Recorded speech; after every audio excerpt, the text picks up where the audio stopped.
और ये संविधान संशोधन मान्यवर रिट्रोस्पेक्टिव इफेक्ट से किया गया कि पुराना भी मुकदमा है तो वो खारिज हो जाएगा।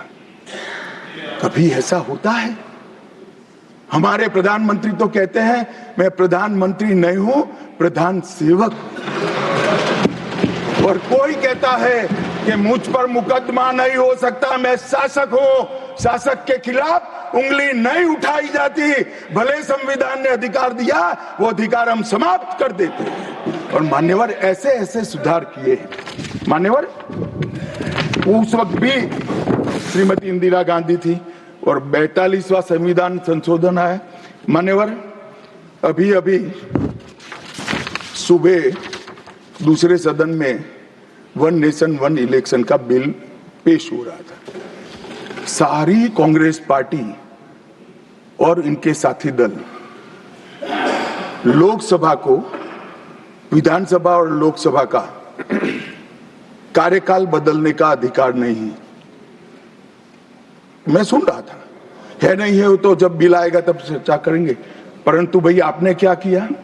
42वें संशोधन से 3 जनवरी को लोकसभा और राज्य की विधानसभाओं का सामान्य कार्यकाल 5 वर्ष से बढ़ाकर 6 साल कर दिया। क्यों किया? कि अभी चुनाव होगा तो हम हार जाएंगे, इसलिए लोकसभा को ही लंबा कर दो।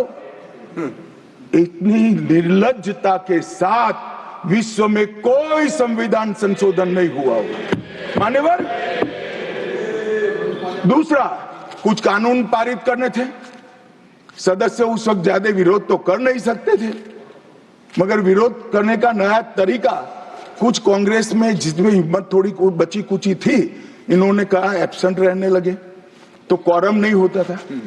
तो फरवरी 1 को संविधान संशोधन किया कि संसद और राज्यसभा में क्वारम की आवश्यकता नहीं है। वाह, 5 लोग भी है तो चला लो भाई। इसके बाद राष्ट्रपति शासन की अवधि, खड़गे साहब किया है तो सुनना पड़ेगा, हिम्मत के साथ सुनना पड़ेगा। मान्यवर राष्ट्रपति शासन की अवधि, राष्ट्रपति शासन की अवधि 6 महीने तक बढ़ा दी। मान्यवर ये 4 संशोधन, मैं समझ रहा हूं क्यों गुस्सा आ रहा है, मैं समझ रहा हूं क्यों गुस्सा आ रहा है। मान्यवर sir, he is not yielding. Honorable Home Minister is not yielding. Are you yielding, sir? मान्यवर मैं आपको एड्रेस करूंगा।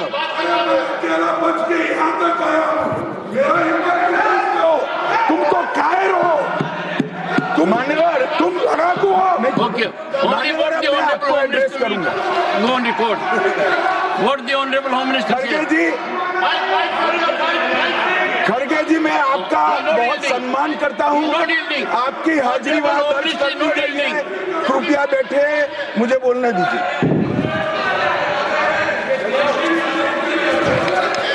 मान्यवर ये चारों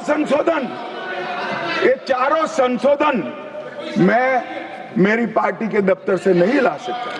ये चारों संशोधन संविधान में हुए, किसी को अदालत ने निरस्त किया, किसी को जनता पार्टी की सरकार आई तब उसको निरस्त किया, कुछ लिंगरिंग टेस्ट में रह गए, पर ये चारों संशोधन वास्तविकता है। ये 4 संशोधन से कांग्रेस पार्टी की संविधान सुधार करने की मंशा क्या है?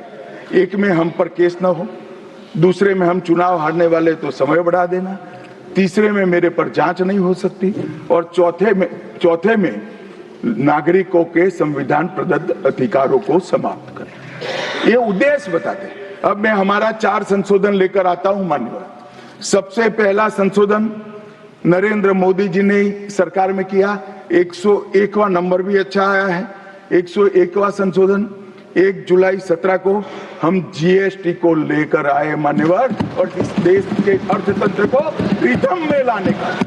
कश्मीर से कन्याकुमारी और कामाख्या से द्वारका तक विशाल फैले हुए देश को जीएसटी के तहत 100 अलग अलग बिक्री करके कानूनों को समाप्त कर कर लोगों की हालाकी खत्म कर कर एक कानून लाने का काम नरेंद्र मोदी जी ने किया और वो लोगों की भलाई की।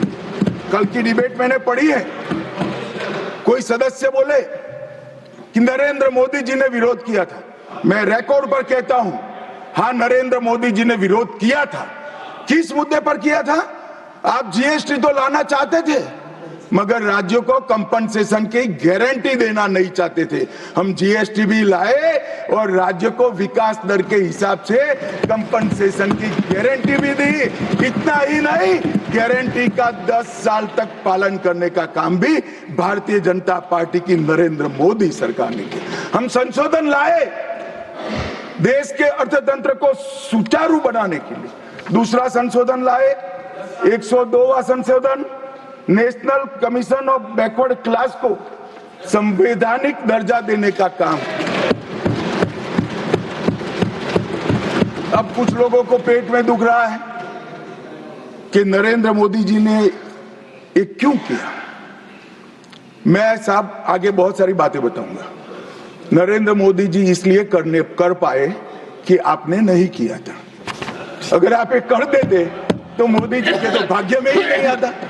मगर साहब, पिछड़ी जातियों का कल्याण कभी भी कांग्रेस पार्टी का विश्वास नहीं रहा, मान्यता नहीं रही, नीति भी नहीं। भारतीय जनता पार्टी ने संविधान संशोधन पिछड़ी जातियों के कल्याण के लिए। तीसरा संशोधन क्या लाए? 130वां संशोधन 12 जनवरी 19, किसी भी जिनको आरक्षण का फायदा नहीं मिलता है ऐसी जाति के गरीब से गरीब बच्चों को 10% आरक्षण देने का फैसला। गरीब कल्याण और गरीब हटाओ की बातों, गरीबी हटाओ की बातों सालों तक करी, सूद नहीं मिली, समय नहीं मिला, विचार नहीं आया। ये विचार नरेंद्र मोदी जी को आया और गरीबों को, बच्चों को 10% आरक्षण पूरे देश भर में मिला। मान्यवर 105वां संशोधन, ओबीसी की पहचान करने के लिए केंद्र के पास अधिकार थे। अब मैं बताना चाहता हूं, इतने बड़े विशाल देश में 140 करोड़ की जनसंख्या में पिछड़ी जातियों का पिछड़ापना क्या कोई एक केंद्र सरकार कर सकती है? फेडरल स्ट्रक्चर की बात करते हैं मगर अब तक केंद्र सरकार के पास ही रहा था। नरेंद्र मोदी जी ने कहा इसके कारण पिछड़ा समाज को अन्याय होता है। आगे से ये संविधान संशोधन करने के बाद 10 अगस्त 2021 के बाद पिछड़ापन का निर्णय करने का अधिकार राज्य की सरकारों को देने का काम नरेंद्र मोदी। और मान्यवर सबसे अंतिम संशोधन में पांचवा कहना चाहता हूं, 106वां संशोधन, और मैं तो क्रम में बोला हूं, एक भी काटा नहीं। 101, 102, 103, 104, 105, 106 सभी के सभी जन कल्याण के लिए।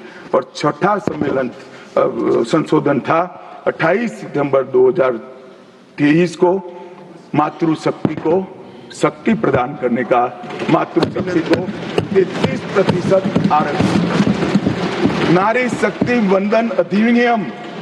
मान्यवर, मैं आज आपके माध्यम से पूरे सदन से और पूरे सदन के माध्यम से देश भर की 140 करोड़ की जनता को कहना चाहता हूं कि जब इस दोनों सदन में 33% नारी शक्ति बैठेगी, संविधान निर्माताओं की कल्पना पूरी हो जाएगी। मान्यवर, इनकी आत्मा को बहुत शांति मिलेगी। इसके अलावा